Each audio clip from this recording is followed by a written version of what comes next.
The story of Iran's nuclear program begins not with conflict but with cooperation.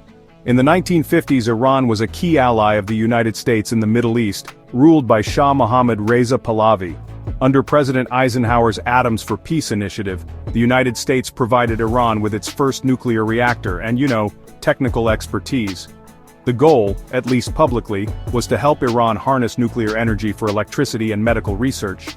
The Shah, however, had grander visions. He saw nuclear capability as a symbol of modernity and a tool to secure Iran's position as a dominant regional power, even hinting at a future where nuclear weapons might be necessary for national defense. This American-backed program expanded throughout the 1960s and 70s. American and European companies were contracted to build the foundations of a sophisticated nuclear infrastructure, including the Bushehr nuclear power plant. Thousands of Iranian students were sent abroad to study nuclear physics and engineering, creating a skilled domestic workforce. The Shah envisioned a network of over 20 nuclear power plants across the country, a plan that would have made Iran a leader in nuclear technology. At this stage, the international community, led by Washington, viewed Iran's nuclear aspirations as benign, and really just a sign of its progress as a modernizing nation. There was little concern about weaponization. Everything changed dramatically with the Islamic Revolution of 1979. The Shah was overthrown, and the Ayatollah Khomeini came to power, transforming Iran from a United States ally into a staunch adversary. The new revolutionary government initially viewed the nuclear program as a wasteful and corrupt relic of the Western-backed monarchy. Many of the foreign contracts were cancelled and the program was temporarily halted. The famous cry of America is the Great Satan echoed through Tehran, and the relationship that had built Iran's nuclear foundation was severed completely, leaving projects like the Bushehr plant to languish for years. However, the brutal 8-year war with Iraq, which began in 1980, reshaped the Islamic Republic's strategic thinking.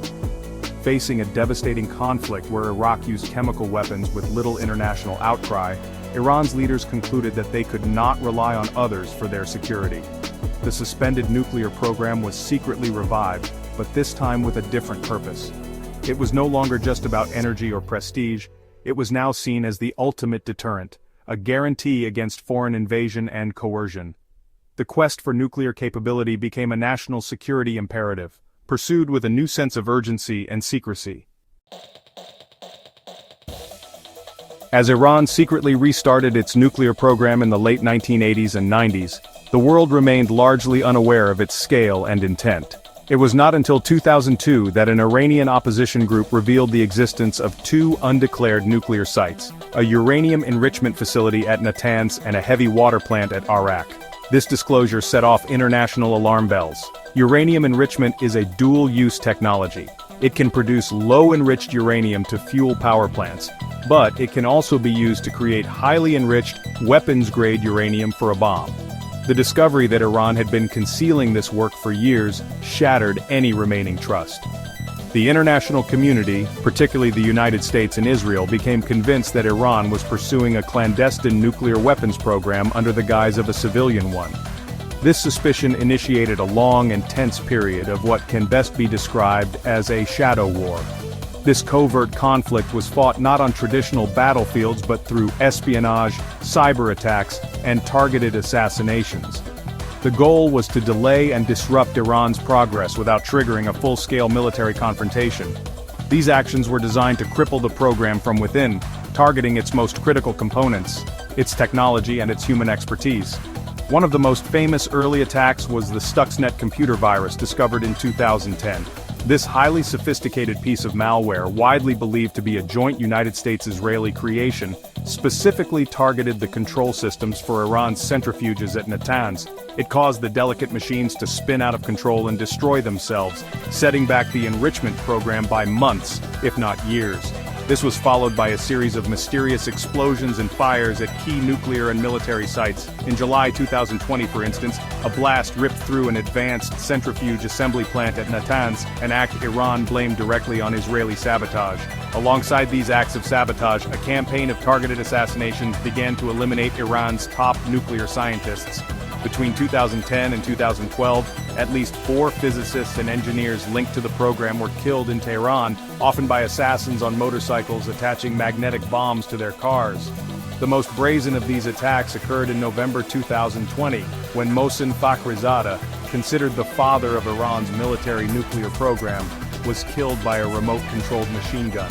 These killings were meant to instill fear and rob the program of its most valuable minds, demonstrating that even Iran's most protected figures were vulnerable. Amidst the escalating shadow war, a parallel track of intense diplomacy was underway. Years of negotiations between Iran and a group of world powers known as the P5+1, the United States, United Kingdom, France, Russia, China, and Germany, culminated in the 2015 Joint Comprehensive Plan of Action, or JCPOA. This landmark agreement was a trade-off. Media Group, IAEA inspectors examining nuclear facilities, Iranian centrifuges being dismantled, close-up of uranium enrichment lab at stock at distribute_equally. Iran agreed to severe restrictions on its nuclear program, including limiting its uranium enrichment and allowing intrusive international inspections. In return, the crippling economic sanctions that had been imposed on it would be lifted. For a time it seemed a diplomatic solution had triumphed. The JCPOA was designed to extend Iran's breakout time, the time it would take to produce enough fissile material for one nuclear weapon, to at least a year, giving the world ample time to detect and respond to any cheating. Iran dismantled thousands of its centrifuges, shipped out most of its enriched uranium stockpile, and allowed inspectors from the International Atomic Energy Agency, or IAEA, unprecedented access. However, the deal was fiercely opposed by critics, particularly in the United States and Israel, who argued it was not permanent and did not address Iran's other destabilizing activities, like its ballistic missile program and support for proxy militias. The fragile piece of the deal was shattered in 2018, when President Donald Trump unilaterally withdrew the United States from the JCPOA, calling it the worst deal ever. He immediately reimposed a maximum pressure campaign of sanctions designed to cripple Iran's economy and force it back to the negotiating table for a stronger agreement. This move, however, had the opposite effect. Feeling that its compliance had been met with punishment instead of reward, Iran began to systematically breach the limits of the deal. Step by step, it restarted advanced centrifuge research and increased its stockpile of enriched uranium to levels far beyond what the JCPOA permitted. This led to a dangerous cycle of escalation. After an attack on Natanz in April 2021, Iran took a major step by beginning to enrich uranium to 60% purity, a level that has little civilian use and is a short technical step away from the 90% needed for a weapon. By early 2025, IAEA reports grew increasingly dire, warning that Iran was approaching a point of no return. It had amassed enough highly enriched material for several nuclear bombs and was restricting inspector access, making it nearly impossible for the world to know its true intentions. The diplomatic path had all but collapsed, leaving a perilous void. The collapse of diplomacy and Iran's accelerating nuclear progress set the stage for a dramatic shift from a shadow war to open, direct military confrontation. The simmering tensions between Iran and Israel, which had long played out through proxies and covert operations, finally boiled over. A series of tit-for-tat attacks began in 2024, starting with an Israeli airstrike on an Iranian consulate in Syria that killed senior generals. Iran retaliated with its first-ever direct missile and drone assault on Israel, an unprecedented act that crossed a long-held red line. Although most projectiles were intercepted, the Rubicon had been crossed. The conflict escalated further throughout 2024 with more direct strikes exchanged between the two nations, each attack more daring than the last. This dangerous new dynamic culminated in June 2025. Following an alarming IAEA report on Iran's nuclear progress, Israel launched a massive multi-day air campaign. The strikes targeted the core of Iran's nuclear program, hitting facilities at Natanz and Esfahan. The campaign also killed several of Iran's most senior nuclear scientists and Revolutionary Guard commanders in a devastating blow to both the program's leadership and its technical infrastructure. This was no longer sabotage, it was an open attempt to dismantle Iran's nuclear ambitions by force. Iran's response was swift. Just hours after the Israeli strikes, it launched Operation True Promise 3, another barrage of ballistic missiles and drones aimed at Israeli cities. While defenses again intercepted most of the attack, some missiles reportedly struck targets in Tel Aviv, demonstrating Iran's willingness to endure and retaliate. In the immediate aftermath, Iran officially withdrew from all remaining nuclear negotiations with the United States.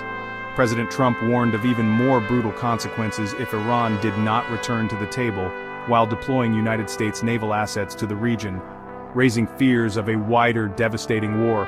As of today, June 16, 2025, the situation remains on a knife's edge. Iran's nuclear program, born from a peaceful partnership, has become the epicenter of a global crisis. The decades-long saga of ambition, suspicion, and conflict has pushed the Middle East, and perhaps the world, to the brink. The central question is no longer just about whether Iran will get a bomb, but whether the escalating military conflict to stop it will spiral out of control. The world watches, holding its breath, as the consequences of this long and perilous journey continue to unfold with each passing day.